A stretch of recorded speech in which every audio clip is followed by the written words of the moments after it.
Hey everyone, this is TA Yusuf and I'm the Circuits TA. We're going to be doing example problem 2 of an AC series circuit. And we're going to be targeting different parts of our Venn diagram this time. So we're going to be focusing on capacitors. We're going to be focusing on voltage divides proportionally across components, also known as voltage divider rule. And we can also still talk a little bit more about total impedance. So those are the main three ideas that we're going to be targeting with. The example problem number 2 is on the left side of our screen. And let's just say what we want. This is our capacitor. They want us to find voltage of the capacitor. And this is our resistor. They want us to find voltage of the resistor. For the last problem, we did find the voltages of each component. And we use Ohm's law, the total current, the total voltage, and total impedance to get there. Here, we're going to do a slightly different approach. Before we get there, let's talk a little bit more about our components first. Right here, we have a positive and minus across a component, and this sinusoid in the middle of the circle is representing our voltage AC source. So this AC voltage source, they gave us some information on it. I'm going to rewrite it and explain what each is saying. So 120 volts peak. Similar to the last problem, this is saying in our sinusoid, from this midline to the max, we have 120 volts. And from this midline to the minimum, we have 120 volts. Okay? It's also saying we have an angle, theta, of 20 degrees. That's the offset that we have going on. They also gave us another value, the frequency. They said our frequency is 50 hertz. We can think about how frequency is related to the angular velocity, or omega, and that's 2 pi f. We can also think about how frequency is related to the period. So how long it takes for each cycle to occur. And that is going to be 1 over the frequency will equal our period. So that's just great things to keep in mind when we're working with this component. For this problem, I don't actually see us needing to use the period, and we can use omega, and we will get to that. Something I want to point out about the circuit, we're still working in series, even though this is our voltage source. If I have my current coming out of this voltage source, it goes up, goes through my resistor, it goes through my capacitor, and then it loops back around. This is one continuous loop, one continuous flow. Current is the same throughout. So something I can write here, whatever the current is from the source is the current total. It is also the current at the resistor and at the capacitor.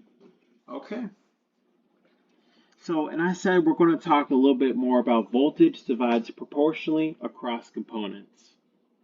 So if I know everyone's getting the same current, and I'm given this one voltage source, I know the voltage of my resistor plus the voltage of my capacitor should equal my total voltage. That's what that idea is getting at. And another way of thinking about this is voltage divider. And voltage divider, I'm going to write the equation first, and then I'm going to start explaining it. So we're going to have here Z total.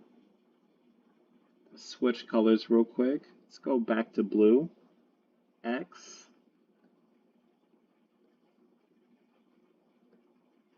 And then we'll say times V total equals Vx. So that's our voltage divider equation. So before we can use this, let's talk about what this is saying. So they want us to find Vc and Vr. And we know that a fraction of my total voltage, this is my fraction on the left side, a fraction of my total voltage is the voltage across a singular component. And I modeled it by X. So X here can be voltage of the capacitor, or it can be the voltage of the resistor. And what this changes is, if I want to find the voltage of the capacitor, I must change the impedance in the numerator. Because I'm thinking about a different fraction now. Okay? So I'm saying the fraction of the total impedance that the capacitor contributes. So fraction of my total voltage is the voltage across my capacitor. And then I'm also going to think about for my resistor, a fraction of the total impedance times my voltage is the voltage of my resistor. Okay? So this is voltage divider. I wrote it out in the three ways that we're going to use. And before we can use these, I'm going to highlight a couple of things that we need. We need our voltage total value. We need our voltage total value here as well. And we need our Z total. And then we also need the impedance of our resistor and the impedance of our capacitor. So let's start by finding those impedances. I'm going to scroll back up so we can see our circuit. We are given one resistor, one capacitor, and we're given 100 microfarads for our capacitor. I'm going to go over to this side of the board. So I said I want ZR, I want ZC, and I want Z total. Okay. I know that the impedance of my resistor is just going to be that 10 ohms. Or I can say 10 ohms angle 0. And this is because of how it relates to the voltage and current at the resistor. The current and voltage at my resistor are in phase with each other. There is no phase shift between them. Okay? The impedance of my capacitor is going to be my reactance of my capacitor, angle negative 90 degrees, or I can also define it by the direct equation for my impedance. And that equation is going to be 1 over 2 pi times the frequency times the capacitance, angle negative 90 degrees. And this angle 90 degrees, negative 90 degrees, is because of ice. The current leads the voltage in a capacitor. Okay? So I found Z of R. I now have an equation for Z of C. And I have all the values for Z of C. So I'm going to go ahead and do that. 1 over 2 pi. Let's scroll down a little bit. 1 over 2 pi, my frequency was 50 hertz, and my capacitance was 100 microfarads. So remember, micro, or the symbol mu, is going to be 10 to the negative 6. So make sure when you use your calculator, make sure to have your parentheses, and make sure to have that exponent. So it's 100 times 10 to the negative 6, and that's all multiplied by 2 pi times 50 hertz. This value will get you a value of 31.83 ohms, angle negative 90 degrees, and this is the impedance of the capacitor. Okay. We are almost done with our impedance calculations. Remember, for our voltage divider, we also need the total impedance. And in this case, it's a series circuit. We have two components. The total impedance will be the impedance of the capacitor plus the impedance of the resistor. So I'm going to take those two values, the impedance of the capacitor I just found, 31.83 ohms, angle negative 90 degrees. I'm going to add that with my resistor, and my resistor was just 10 ohms with no angle associated with it. Okay, and so my Z total value, I will have 33.36 ohms, angle negative 72.55. Okay. Now I'm all set to start solving those values. So I have my Z total, and a reminder of this is what I'm going to be looking for my voltage divider. I want a fraction of my total voltage is the voltage across a singular component. Let's start with my voltage of my resistor.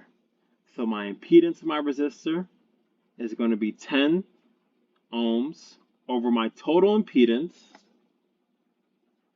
which is 33.36 ohms, angle negative 72.5.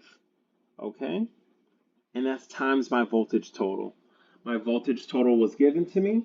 That value was 120 volts peak, angle 20 degrees. Okay? Something that I can notice here, when I do my voltage divider equation, and my numerator have ohms, and my denominator have ohms. My ohms will cancel out. Once I do the math of this first function on the left here, I will get a number, and that number times the voltage value will give me a voltage value.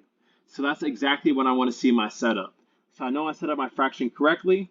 Another thing I can check is my numerator less than my denominator? 10 ohms is less than my denominator. So that's also a good thing. I always want it to be a fraction, so my numerator should always be less. When I do this calculation, I find that the voltage of the resistor is 35.96, and this is going to be volts peak, angle 92.5 degrees. I'm now going to do that same process, but now I'm going to be using my capacitor. And the impedance of my capacitor, so now I'm going from here. Impedance of my capacitor was 31.83, angle negative 90 degrees. And then my impedance total, same one I used from before, ohms, negative 72.5 ohms, times my voltage total, 120 volts peak, angle 20. Same scenario, ohms cancel. I'll get a value in volts peak, and that value is going to be 114.48 volts peak, angle 2.559. We can just say 2.56 degrees. And this is a voltage of my capacitor. So that was my voltage divider formula. I was able to find the voltage of my capacitor and the voltage of my resistor. Before I could get there, I had to find my impedance values to set up my fraction. I found my impedance values by using my equation for impedance and knowing the relationship between voltage and current at my inductor and capacitor. I'm going to zoom back down just so you can see all the work. Now you can see the whole screen and the whole picture of it. And thank you so much for watching this video.